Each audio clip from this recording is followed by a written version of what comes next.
ओम नमः शिवाय। जय माता रानी। दोस्तों, आप देख रहे हैं आपका अपना YouTube चैनल व्रत त्योहार टोटके। मैं हूं आपके साथ रिमझिम शर्मा। या देवी सर्वभूतेषु मां महागौरी रूपेण संस्थिता नमस्तस्यै नमस्तस्यै नमस्तस्यै नमो नमः। नवरात्र का 8वां दिन मां की 8वीं शक्ति महागौरी को समर्पित है। 8वें दिन महागौरी की उपासना का विधान बताया गया है। 8वें दिन महागौरी नाम की शक्ति की उनके भक्त पूजन आराधना करते हैं। दोस्तों, नाम से ही प्रकट है माता का रूप पूर्णतः गौर वर्ण का है। इनकी उपमा शंख, चंद्र और कुंद के फूल से की गई है। दोस्तों, आज इस वीडियो में मैं आपको बताने जा रही हूं मां दुर्गा की 8वीं शक्ति महागौरी की आराधना विधि। चैत्र नवरात्रि के 8वें दिन माता महागौरी की पूजा विधि हमें किस प्रकार रखनी है, माता का प्रिय रंग कौन सा है, मां को हमें किस चीज का भोग लगाना चाहिए जिससे मां बहुत जल्द हम पर प्रसन्न हो, मां का मंत्र क्या है और 8वें दिन किस कथा का श्रवण जरूरी बताया गया है। एक वो अचूक उपाय दोस्तों जो हमें महागौरी को प्रसन्न करने के लिए जरूर कर लेना चाहिए। तो इस वीडियो में ये तमाम जानकारियां संपूर्णता से मैं आपको देने जा रही हूं। वीडियो अंत तक इन सभी जानकारियों के लिए जरूर देखें। दोस्तों, महागौरी पति के रूप में शिव को प्राप्त करने के लिए उन्होंने कठोर तपस्या की थी और इसी कारण से इनका शरीर काला पड़ गया। लेकिन तपस्या से प्रसन्न होकर भगवान शिव ने इनके शरीर को गंगा के पवित्र जल से धोकर कांतिमय बना दिया। उनका रूप गौर वर्ण का हो गया, इसीलिए माता महागौरी कहलाई। अष्टवर्षा भवेद गौरी, यानी इनकी आयु 8 साल की मानी गई है। इनके सभी आभूषण और वस्त्र भी सफेद हैं, इसीलिए माता महागौरी को श्वेतांबर धरा कहा गया है। मां की 4 भुजाएं हैं और मां का वाहन वृषभ है, इसीलिए माता गौरी को वृषारूढ़ा भी कहते हैं। माता महागौरी अमोघ फलदायिनी हैं और इनकी पूजा से भक्तों के तमाम पाप धुल जाते हैं, पूर्व संचित पाप भी नष्ट हो जाते हैं। माता महागौरी की पूजन अर्चन उपासना आराधना बेहद कल्याणकारी बताई गई है और इनकी कृपा से अलौकिक सिद्धियां प्राप्त हो जाती हैं। दोस्तों, मां को अन्य कई नामों से हम पूछते हैं। मां महागौरी का नाम अन्नपूर्णा है, ऐश्वर्य प्रदायिनी, चैतन्यमयी भी माता को कहा जाता है।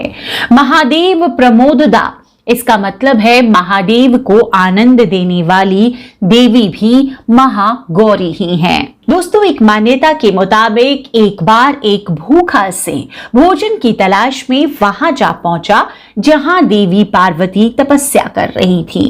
देवी को देखकर सिंह की भूख बढ़ गई, लेकिन वह देवी के तपस्या से उठने की प्रतीक्षा करते हुए वहीं बैठ गया।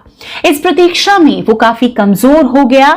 देवी जब तप से उठी तो सिंह की दशा देखकर उन्हें उन पर दया आ गई और उन्होंने उसे अपना वाहन बना लिया, क्योंकि वह भी उनकी तपस्या पूरी होने की प्रतीक्षा में स्वयं भी तप पर बैठ गया था। कहते हैं जो भी स्त्री मां की पूजा भक्तिभाव से कर लेती है, मां उसके सुहाग की रक्षा स्वयं करती हैं।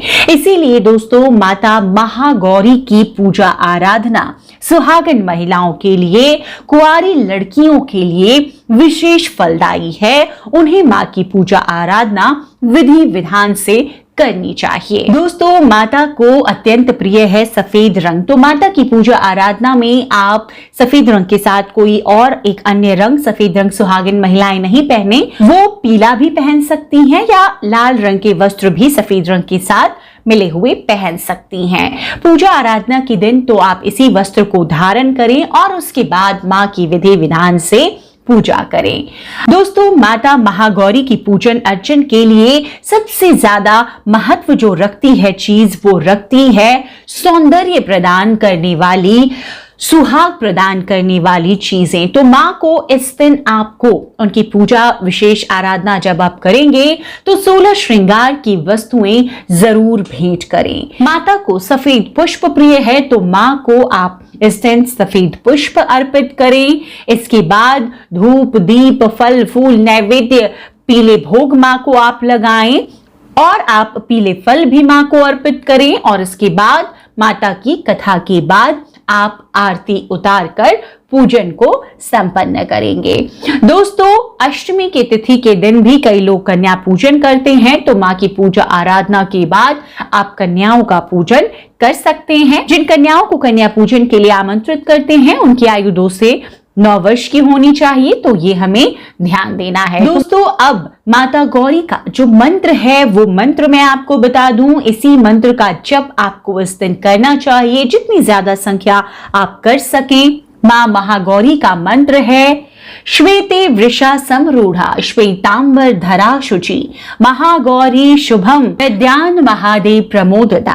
तो दोस्तों, इस मंत्र का आप जितनी संख्या में हो सके इस दिन जप करें। देवी की स्तुति मैंने बताई, या देवी सर्वभूतेषु माँ महागौरी रूपेण संस्थिता नमस्तस्यै नमस्तस्यै नमस्तस्यै नमो नमः। आप छोटा जो लघु मंत्र है वो भी आप कर सकते हैं, ओम महागौरी देव्ये नमः। तो इस मंत्र का आप जप कर सकते हैं।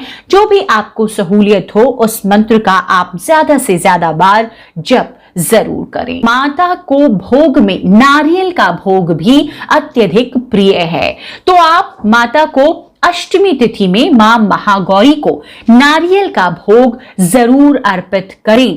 कहा जाता है मां को नारियल का भोग लगाने से घर में सुख और समृद्धि का आगमन होता है। माता लक्ष्मी सदैव ऐसे घरों में निवास करती हैं, क्योंकि मां लक्ष्मी को भी बहुत प्रिय है श्रीफल। तो आप इस दिन माता को जरूर भोग में नारियल का भोग लगाएं। दोस्तों, अब वो एक महा अचूक उपाय जो इस दिन आपको जरूर कर लेना चाहिए। महागौरी की पूजा आराधना जैसे मैंने बताई विशेषकर सफल दाम्पत्य जीवन के लिए सुहागिन महिलाएं जरूर करें। वो लड़कियां, कुंवारी लड़कियां करें जो अच्छे घर वर की तलाश में है। अगर विवाह में किसी भी प्रकार की बाधा आ रही है, उन बाधाओं को मां महागौरी दूर करती हैं।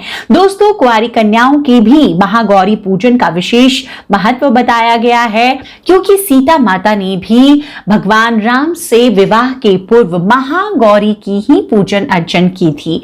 उन्होंने भी माता महागौरी से आशीर्वाद प्राप्त किया था और उनका विवाह भगवान मर्यादा पुरुषोत्तम श्री राम से हुआ। तो कुंवारी कन्याओं के लिए भी महागौरी की पूजा आराधना बहुत विशेष हो जाती है। अष्टमी के दिन पूजा आराधना में माता महागौरी को 16 श्रृंगार की वस्तुएं जरूर अर्पित करें। ये शादीशुदा महिलाएं, सुहागिन महिलाएं अपने अखंड सौभाग्य के लिए, पति की खुशहाली सुख समृद्धि के लिए करेंगी, तो कुंवारी लड़कियां अपने मनपसंद वर के लिए विवाह में आ रही समस्त बाधाओं को दूर करने के लिए करेंगी। कुंवारी लड़कियों का कई बार ये सवाल आता है कि क्या वो 16 श्रृंगार की वस्तुएं माता को अर्पित कर सकती हैं, क्या वो सिंदूर अर्पित कर सकती हैं? जी बिल्कुल कर सकती हैं, आप भी कीजिए। और आप जो माता को श्रृंगार में वस्तुएं अर्पित करेंगी, प्रसाद स्वरूप आप स्वयं ही, वो सुहागिन महिलाओं के लिए भी मैं बता रही हूँ और कुंवारी लड़कियों के लिए भी बता रही हूँ, खुद ही उसका इस्तेमाल भी करें। आप खुद ही प्रसाद बतौर उन सुहाग की सामग्रियों को उपयोग में लाएं। कुंवारी लड़कियां जो सिंदूर है वो अपनी माता को, अपनी बहन को, भाभी को दे सकती हैं। बाकी सामग्री का इस्तेमाल वो खुद कर सकती हैं। चाहे तो वो सिंदूर को दान में ब्राह्मण को भी दे सकती हैं। तो दोस्तों, महाअष्टमी के दिन माता महागौरी की पूजा आराधना में ये एक उपाय भी आप जरूर कर लें। दोस्तों, उम्मीद करती हूँ कि वीडियो में संपूर्ण जानकारियां जो मैंने देने की कोशिश की है आपको मिल गई होगी। आपके लिए वीडियो उपयोगी साबित होगा। और अगर वीडियो आपको पसंद आए तो जरूर लाइक कीजिए, कमेंट कर मुझे जरूर बताइए, आगे ज्यादा से ज्यादा लोगों तक शेयर कीजिए। दोस्तों, आगे कई वीडियो जो बहुत जरूरी हैं कन्या पूजन से, कलश विसर्जन से जुड़े हुए, वो भी मैं आपके साथ शेयर कर रही हूं। आप उन वीडियोस को भी जरूर देखिए। वीडियो अंत तक देखने के लिए आप सभी का बहुत बहुत शुक्रिया। दोस्तों, चैनल पर अगर नए आए हैं तो ऐसी ही जानकारियों के लिए चैनल को सब्सक्राइब भी जरूर कर लीजिए। जय माता रानी दोस्तों।